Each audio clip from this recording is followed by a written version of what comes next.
Last night, approximately 9:24 p.m., the police department received a phone call from a resident in town saying her husband was having seizures and had been bitten by what she said at the time was a copperhead snake. Of course, we dispatched EMS, paramedics, the police were on scene and was treated on the scene and transported to St. Joe's Hospital in Patterson.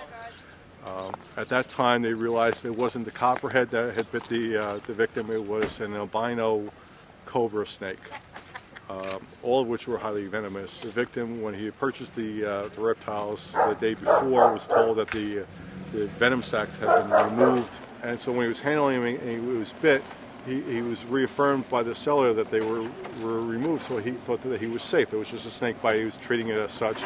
It wasn't until he started having a reaction around the bite location and the breathing difficulty that they realized that they were not removed, and that's when 911 was called. 3 snakes were taken last night by our animal control officer, and animal control just basically put more duct tape on it, transport them down in the vehicle here, and then, as you saw before, they were covered even more because a reptile, like any other animal, can get stressed out. When they're stressed out, they are very unpredictable in how they act. It's a cobra.